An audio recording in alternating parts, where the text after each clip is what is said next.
Welcome to the Human Capital Innovations Podcast. We're your source for personal, professional, and organizational growth and development, where we share original research, explore industry trends, and interview executives and thought leaders from across the globe. We hope you join us often for practitioner-oriented content around all things related to leadership, HR, talent management, organizational development, and change management. Maximize your personal and organizational potential with Human Capital Innovations Podcast.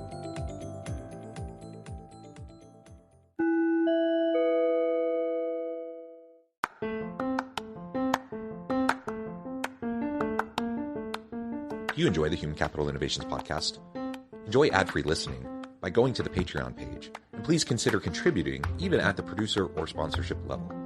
And please leave a review. Thank you for your support.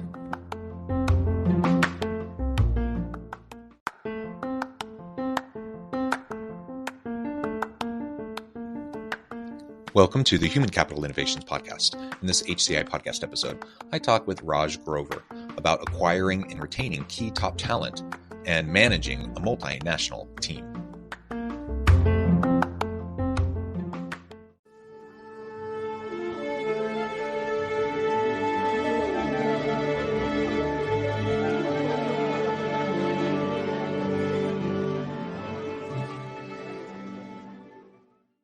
Raj Grover, welcome to the Human Capital Innovations Podcast. John, thank you for having me. It's a pleasure to have you. I'm super excited to have a wonderful conversation about acquiring and retaining key top talent and managing a multinational team. This is just a fantastic topic, one that I am super interested in. So I'm excited to pick your brain and learn from you and have a nice dialogue. Where are you joining us from today? I'm in my office in Calgary. Calgary, wonderful. And I'm south of Salt Lake City in Utah. As we get started, I wanted to share Raj's bio with everybody. Since starting his first company at the age of 22, Raj has established himself as one of Canada's foremost business strategists and deal makers. He is the founder of High Tide and its subsidiary companies of Valiant Distribution and Canna Cabana, while also being the co-founder of High Tide subsidiary Famous Brands through organic growth and strategic acquisitions. Raj has grown High Tide from one small shop of 2 employees in 2009 into one of Canada's largest cannabis retailers with over 1,000 amazing team members and business interests spanning North America and Europe. And I could go on and on and on, but I'm going to just pause there and give you a chance, Raj, to share anything else about yourself that you would like listeners to know about your background or personal context, and then we'll dive on into the conversation. Sure, John. I think you've summed it really well, and thank you for that. I am the founder, president, and CEO of High Tide. For a little bit of background, High Tide's story began in 2009 with just an independent smoke shop called Smoker's Corner, and I grew that business into 19 stores organically. 10 of those stores were franchised. Decided to take the company public in April of 2018. By December of 2018, we were a publicly traded company. I've always been sort of a diversified business. Even when I was an independent business owner, I was not only managing my retail shops or developing retail shops, we were also designing, manufacturing, and distributing cannabis consumption accessories, which we still do until today. But the business has evolved quite a bit, which I would love to speak to you about. Today, High Tide is Canada's largest cannabis retailer through the Canna Cabana brand. We have 139 stores operating in the country. We are a corporate-owned portfolio, so we don't do franchising and other licensing deals on the retail front. We own it all here in Canada. We have been a leader in cannabis retail in Canada for quite some time, and that momentum is very much continuing for us. And we're doing it with a bit of a balance of organic growth and accretive M&A. And I say accretive because every single one of the deals that we've done is accretive. But again, coming back to the story, transition from a private company into a public company in December of 2018. And haven't looked back since. And, today, like I said, we have a 139 store portfolio in Canada and growing very quickly. We have a goal to reach 150 stores by the end of the year. I think we will beat that goal quite handsomely, but let's see how things go. And then to supplement that, we are also in the CBD segment and the consumption accessory segment. So we operate in 3 main business segments, which is THC, CBD, and consumption accessory.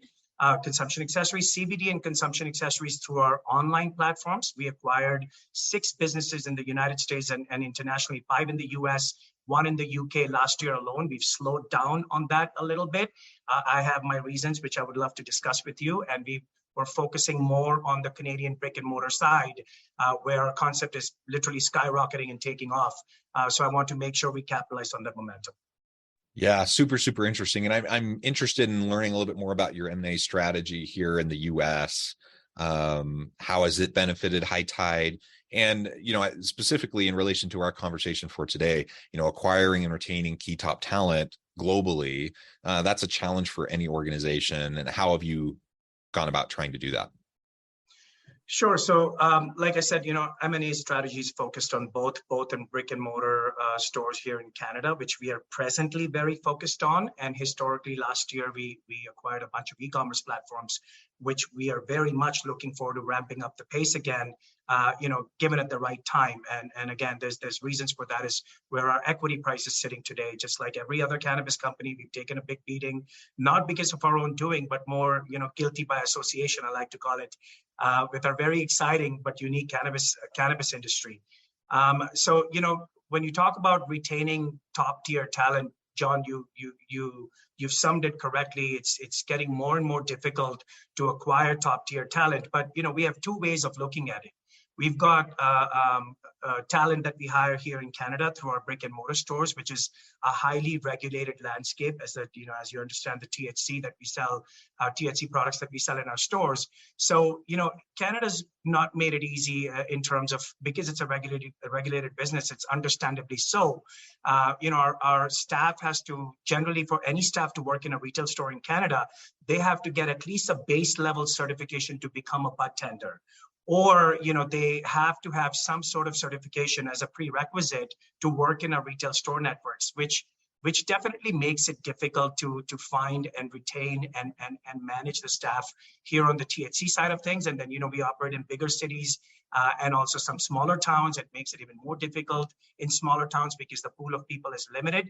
But when you look at our international business, which is US, and then our international business in UK and Germany and Holland, we find it relatively easier to manage and retain talent on the consumption accessories front and the CBD front, because those businesses are not regulated the same way as cannabis is. So it's a significant difference between the two. However, I think personally, we've done a great job as a company acquiring talent on both sides of the equation. And, we are over 1,300 people and counting today at High Tide. So very proud of it. Yeah, that's tremendous growth. You described 2 employees at one smoke shop back in 2009, I think it was, to 1,300 employees. That's fantastic. And anytime you're scaling in that kind of a rapid pace, it brings with it all sorts of challenges. And you've highlighted the regulatory market, like all these different pieces that just add complexity to the situation. And I'm curious what you've seen over the last couple of years, just in relation to the shifting labor market. I mean, right now it's hard for everyone to get good talent. You have extra layers of complexity and challenge, I think. So how have you gone about trying to do that in retaining the certified people, the top talented people, to help your organization continue to scale and grow?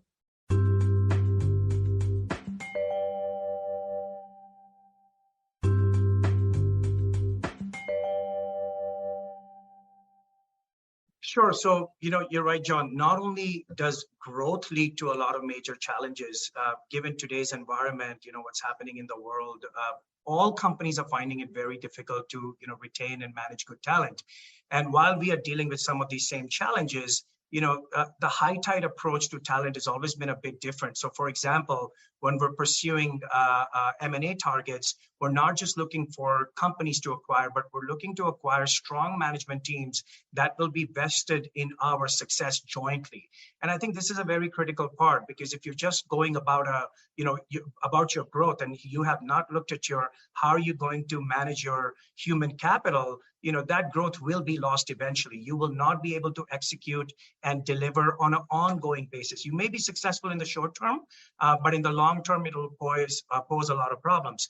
So, we've always paid attention to that part. And then again, our story, our execution, our diversified ecosystem, we're a very differentiated ecosystem in cannabis. Like I said, we deal in THC, CBD, and consumption accessories. We have brick and mortar stores, and we also have e-commerce platforms that is very attractive to a lot of industry participants. So that helps us attract good talent as well. And then, last but not least, our discount club model through our Canna Cabana stores is extremely loved by our customers and our staff. So that also helps us attract and retain great talent on our brick and mortar storefront. Yeah, that's super interesting. And so one of the other questions I had about just the human capital side, I mean, there's a lot we could dive into there. So I'm happy to see this conversation go any direction you would like it to. From the scaling standpoint, the human capital standpoint, there's just so much there that we can discuss. But I'm wondering, with High Tide, and then you have the subsidiaries, and you have this multinational team, how have you worked to integrate and have your people at different subsidiaries, companies working effectively together, especially as you're continuing to scale and grow? So, look, we've always been a diversified cannabis ecosystem, right? We didn't just have the smoke shops or head shops previously. We were a franchise model. We had corporate stores. We were designing and manufacturing accessories. We also had an online component to the business, and that has just grown a lot more widely today. And that has become into an international business today. We operate in the UK. We are now in Germany through our Blessed CBD business. We also have an accessories warehouse and a CBD fulfillment center out of Amsterdam, which is a grasscity.com business. So having the experience since 2009, to grow these businesses and become a vertically integrated ecosystem and a diversified ecosystem, I have learned to manage. And, this is not me alone. This is, we have a top tier senior team that is always at the helm of retaining and finding and managing good talent. And we've done that quite successfully, one, because of my business experience in the past, and we've already been this diversified cannabis ecosystem. And second, we've clearly seen that division, like I mentioned, in opportunities to retain good talent on the THC front versus not so regulated businesses like the CBD and the consumption accessories. So put together with given our past historical experience and our unique diversified ecosystem, which is a very exciting and dynamic workplace to work in North America. You can look us up. We're highly differentiated from the next cannabis operator. I think all in all of this helps us with the experience, with our diversified ecosystem. It's helping us really, retain and manage top tier talent. If we're going to unpack this, the challenges of scaling and having this multinational team, different subsidiaries, as you've looked to attract and retain good people, great people, what have been some of those biggest challenges and even setbacks that you've experienced, and how have you worked to overcome them? So, there's always challenges. Like I said, there's prerequisites in Canada for bud tenders to work in our stores, or for district managers, regional managers, area managers. They all need this certification prerequisite to take place for them to work in our stores. And this is challenge. It's challenging for any companies or any industries at the moment to acquire this talent, but it's compounded in cannabis, right? Like if you look at the cannabis business, the pool of candidates that are interested in cannabis is already smaller than, let's say, mature retail industries and broader retail industries. So we deal with the same kind of challenges that other industry participants deal. But I think identifying this problem and nurturing good talent right from the start, and keeping the good talent and keeping them in the culture and giving them a pat on the back when they deserve it, and calling the team out and giving them a shout out with all of the progress that we have made, instills this culture within all of us that we are one family and we are one company. And that is, I would say that is at the top of the pyramid at High Tide, on how much we instill these values and, how much we care about this culture. Culture is most important to me. You cannot build a national or an international empire without having the support of your people. We are nothing without our team, and we are very, very clear about this. And this comes through when I speak to my team. This comes through to when our other senior leadership speaks to our team. And this is why, John, so far so good, fingers crossed. We are not in we don't find ourselves in a crunch that we can't find people and it's becoming, really, really difficult to handle our business. We've not hit that moment yet, but I'm hearing this in the industry. I hear this on a daily basis on how, even from our HR leaders here in Calgary, on what the reality of the situation is and how fortunate we are, in managing our own human resources. One of the things that I can tell you about that is different from maybe other cannabis companies, is that, we have a very strong compliance team and we have a very strong government relations team that also monitors these regulatory changes in real time. So as these changes are coming, like the certification requirements, et cetera, we're able to be, nimble and agile to move and change our hiring practices if needed. And we've done that in the past. So I think just being on the pulse, being on the ball when it comes to managing your human resources and instilling that strong sense of culture is the only way companies can get through in this difficult time and place yourself successfully for the long term.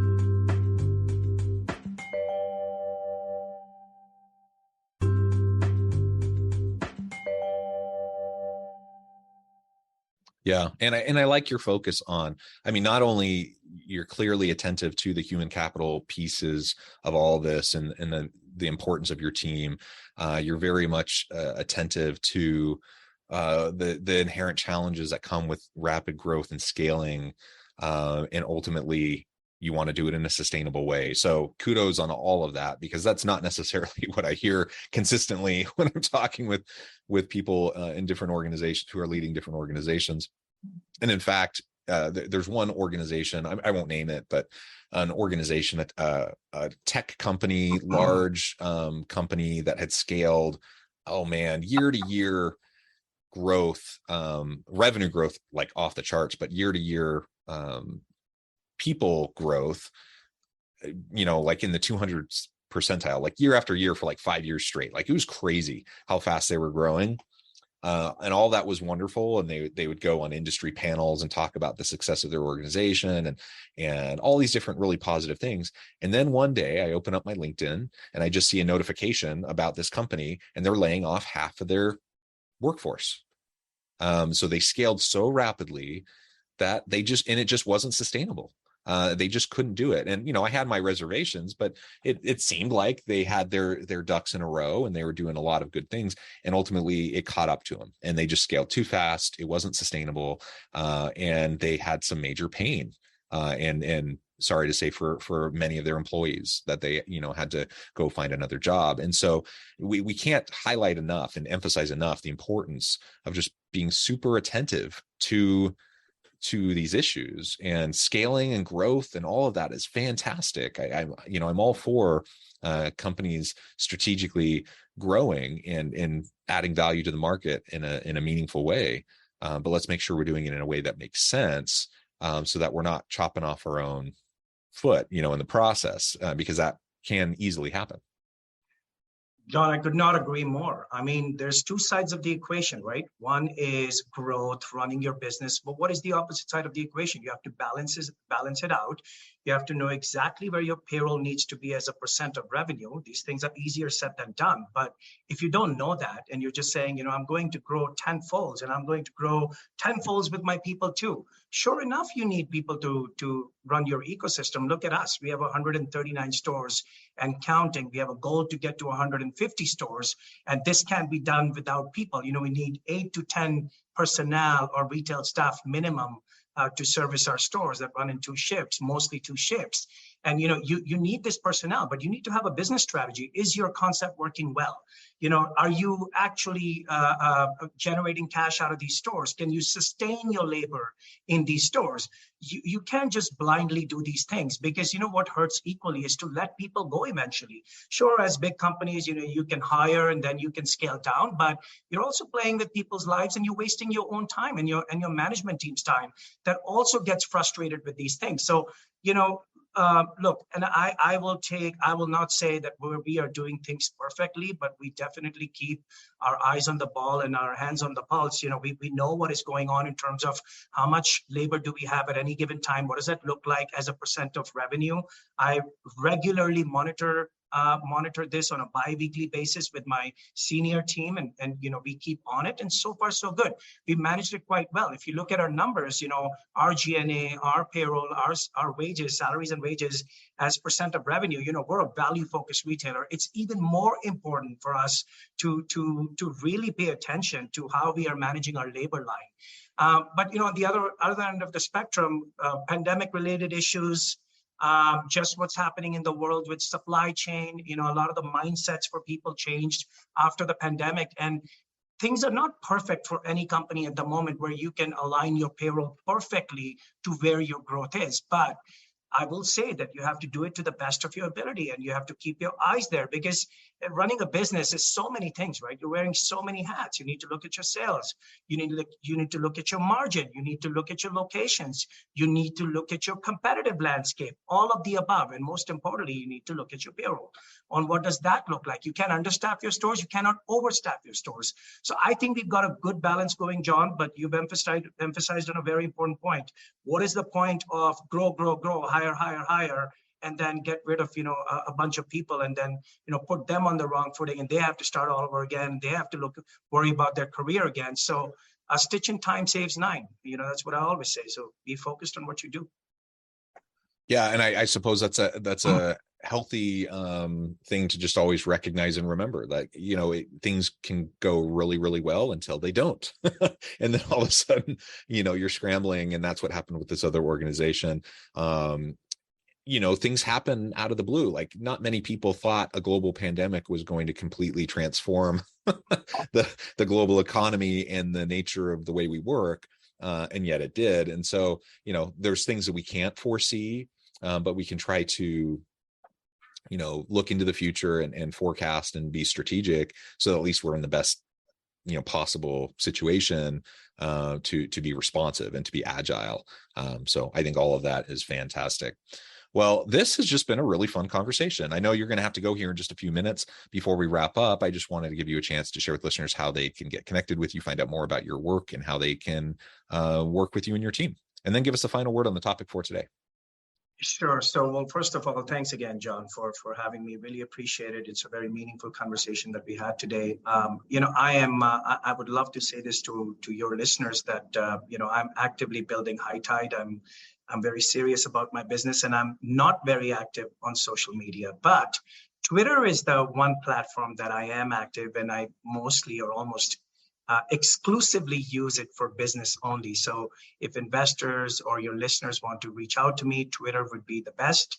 At Raj Grover Hiddy is my handle, Twitter handle, that they can reach out to me on. And again, appreciate the conversation. It's a very meaningful conversation. And I would just leave your listeners with the same thought that, if they're looking to build a business, your team is absolutely your backbone on how your business will actually end up doing. It's your people. You can have all the greatest ideas in the world, but if you don't have an excellent team on executing those ideas, they practically go nowhere. I say this all the time for a reason, because I recognize this myself. This is not a one-man show story. This is absolutely a team getting behind you. And you also don't want to mismanage your business in terms of miscalculating hiring. Payroll as a percentage of revenue is very different at 11% versus 19%. It can destroy your entire business, or you can make your entire business and put you on a really solid footing. So, that would be my advice to your listeners, that pay attention to that line, take care of your team, treat them as you would want to be treated. It starts right from the top, starts with the leader of the organization, and then trickles all the way down. So, these are my final thoughts on the subject, I would say. Wonderful. Raj, this has just been a real pleasure. I encourage listeners to reach out, get connected, find out more about what Raj and his team can do for you. And as always, I hope everyone will stay healthy and safe, that you can find meaning and purpose at work each and every day. And I hope you all have a great week. Do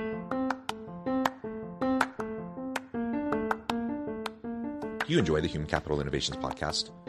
Enjoy ad-free listening by going to the Patreon page. And please consider contributing even at the producer or sponsorship level. And please leave a review. Thank you for your support.